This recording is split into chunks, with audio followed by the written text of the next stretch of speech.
Vítam vás na stránke Pomoc človeku. V dnešnom videu budeme pokračovať v obrázkoch, budeme si pripodobovať a budeme si niečo predstavovať. Takže predstavme si pohár. Pomyselný pohár, ktorý je naplnený tekutinou. Môže byť naplnený tekutinou vyslovene iba trochu, znamená, tej tekutiny tam má máličko, alebo môže byť naplnený tekutinou po okraj. Takže pri akejkoľvek kvapke zvonku zrazu pretečie. A tento pohár si teraz pripodobme k zdravotnému stavu človeka a k tolerancii človeka tolerovať alebo netolerovať nejaké ochorenie. To znamená prejav daného ochorenia. Aby som bol konkrétny, a budem teraz hovoriť chvíľku nie o depresii, ale budem hovoriť chvíľku o alergiách a atopickom ekzéme. A hovorím to preto k tomuto ochoreniu, lebo aj s tým mám svoje skúsenosti, teda viem, o čom hovorím. A ďalšia vec, budem to hovoriť preto ohľadom alergií, lebo k tejto téme mám nakreslené obrázky, ktoré vám predstavím v tomto videu. A potom, keď si to prezrieme spolu, tak vám to isté poviem k depresii, ale už bez obrázkov, ale už si to budete vedieť predstaviť. Takže poďme na vec. Predstavme si teraz tie dva poháre. Jeden skoro prázdny, tekutina iba na spodku, a jeden skoro plný. A teraz k tým pohárom si priraďme typ človeka. K tomu skoro prázdnemu si priraďme človeka, ktorý je kľudný, v pohode, radostný. Teraz si oberme ten pohár, ktorý je naplnený skoro až po okraj. A vedľa neho si predstavme človeka, ktorý je podráždený, ktorý je dráždivý celkovo, ktorý je reaktívny, ktorý reaguje podráždením na akýkoľvek podnet zvonku. Takže túto základnú predstavu máme a máme skoro prázdny pohár pri človeku, ktorý je kľudný, a skoro plný pohár, ktorý je pri človeku, ktorý je dráždivý a reaktívny. Tá plnosť alebo prázdnosť pohára hovorí o stave človeka, v akom je, v akom sa nachádza, v akom žije. To naplnenie pohára, či už malé naplnenie, alebo to naplnenie skoro až po okraj, nám hovorí o vnútorných faktoroch, ktoré sa podieľajú na vzniku ochorenia. Toto naplnenie pohára nejakou tekutinou nám hovorí o stave človeka. O stave človeka v zmysle kľudu alebo v zmysle podráždenia. To naplnenie pohára až po okraj nám hovorí o človeku, ktorý je dráždivý, podráždený, reaktívny. To naplnenie minimálne nám hovorí o človeku, ktorý je v pohode, v kľude, ktorého len tak niečo nerozhádže. To naplnenie hovorí o vnútorných faktoroch, ktoré daného človeka charakterizujú. Teraz som to vlastne pomenoval. Tá vlastnosť kľudu, alebo tá vlastnosť reaktivity a nekľudu. A teraz si predstavme, že ten pohár je pomyselné vnútro toho človeka. Takisto to budeme mať na obrázku. Že ten človek má, predstavujme si, že vnútro človeka je vlastne ten pohár, či už viacej, alebo menej naplnený.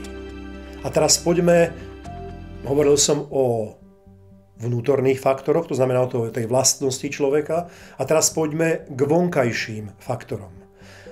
Čo sa týka vonkajších faktorov a k alergickému ochoreniu alebo k nejakej atopickému ekzému, to môžu byť tie vonkajšie faktory všelijaké pele, prach zo srsti zvierat, môže to byť chlad, môže to byť smogová záležitosť, keď ten človek, ktorý je náchylný k alergickému prejavu, sa dostane do takéhoto prostredia, to znamená prachového prostredia, zrazu nejakým spôsobom zareaguje.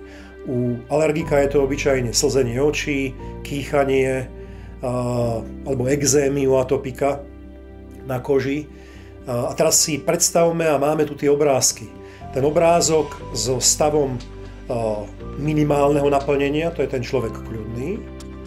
A teraz ten obrázok u človeka, ktorý je dráždivý, a ten pohár pomyselný má vo svojom vnútri. A teraz si predstavme, že keď prídu nejaké peľové prachové zrnká k tomu skoro prázdnemu poháru, tak môže tých zrniek alebo kvapiek tam napadať veľa a nič sa nedeje. Ten pohár, teda to vnútro toho človeka, to absolútne bez problémov toleruje. Lebo je poloprázdny, respektíve je málo naplnený. Takže môže sa dostať kľudne do prostredia, kde sú nejaké alergény, či už v podobe prachu zo srsti zvierat, alebo peľových zrniek z kvetov, alebo napríklad chladu ako takého. A ten pohár, pomyselný pohár, to je vlastne to naše vnútro, to absolútne bez problémov stoleruje. Lebo sa síce naplní, ale cez okraj nepretečie. Kdežto keď sa človek, ktorý je dráždivý, a ten pohár pomyselný vo svojom vnútri má skoro plný, skoro po okraj, dostane do prostredia, ktoré je alergické, respektíve ktoré je plné prachu alebo peľov, to znamená alergénov. A zvonka prichádzajú tie vonkajšie faktory v podobe kvapiek, ktoré sú na tom obrázku znázornené, tak ten pohár v tú ranu pretečie. To pretečenie toho pohára znamená manifestácia nejakých príznakov ochorenia. Pri atopickom ekzéme alebo pri alergickej reakcii je to práve to slzenie, zapál spojiviek, kýchanie alebo ten ekzém ako taký.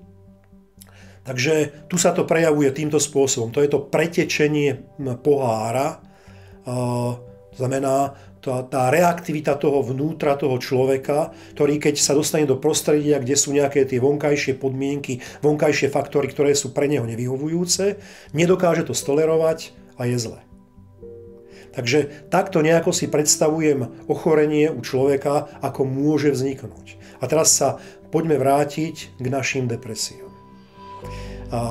Keď zoberiem človeka, ktorý je kľudný, radostný, ktorý má sám seba rád, ktorý rozumie životu, ktorého len tak niečo nerozhádže, ako s pohárom vo vnútri, ktorý je iba maličko naplnený. A teraz si predstavím naopak človeka, ktorého pohár vo vnútri neho, keď si to predstavujeme, je akože skoro naplnený, tak ten druhý typ človeka, toho depresívneho človeka, to je typ človeka, ktorý je pesimistický, ktorý je smutný, ktorý nemá sám seba rád. A je to typ človeka, ktorý vidí všetko čierne, ktorý je trvalo či už v subdepresii, alebo v takom stave pesimizmu, ktorý mu moc radosti nerobí. A teraz si predstavme nejakú. Toto boli všetko vypovedané vnútorné faktory. To znamená to naplnenie toho pomyselného pohára vo vnútri nás. A teraz si predstavme nejaké vonkajšie faktory, ktoré sa môžu podieľať na vzniku depresie. U človeka, ktorý je kľudný, ktorý má ten pohár skoro nenaplnený, keď príde nejaká situácia nepríjemná, ktorú som neočakával, alebo som si ju ináč predstavoval, alebo príde nejaká nepríjemná situácia v rodine, alebo nejaká skúška, ktorá nevyšla, tak človek, ktorý nemá predispozíciu k depresii, človek, ktorý je kľudný, radostný, ktorý sa teší zo života, môže byť chvíľu smutný, ale veľmi rýchlo to rozchodí a život ide ďalej. Prídu ďalšie radosti, potešenia života a nič sa nedeje.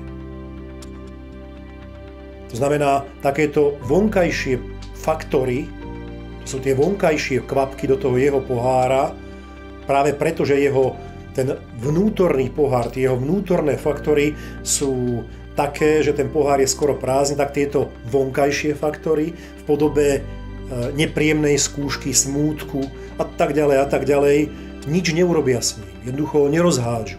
Ten človek po krátkom období smútku, ako som hovoril, to rozchodí a ide ďalej.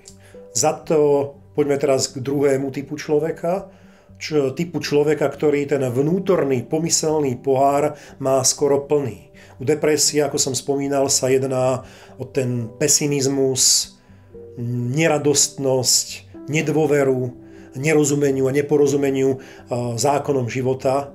Tak u takého človeka, keď príde niečo z tých vonkajších faktorov v podobe smútku alebo smutnej udalosti, napríklad rozchod s partnerkou, neurobenie skúšky, ktorú som očakával, že urobím, len mnohokrát to môže byť len nejaká malá vec, ktorá sa mi nepodarí, tak táto vonkajšia kvapka môže spôsobiť to, že ten pomyselný vnútorný pohár, ktorý je z podstaty veci u neho, teda ten pohár, ktorý je plný, tak tá vonkajšia kvapka spôsobí to, že to pretečie, ten človek sa dostáva do depresie. Z tých vonkajších faktorov to môže byť napríklad aj ročné obdobie. Obyčajne ľudia, ktorí mávajú depresie, sa do depresie skorej dostávajú na jeseň, kedy sú také pľúšťové časy a obyčajne aj žiarenie hviezd je úplne iné, takže môže navodiť a spôsobiť depresiu.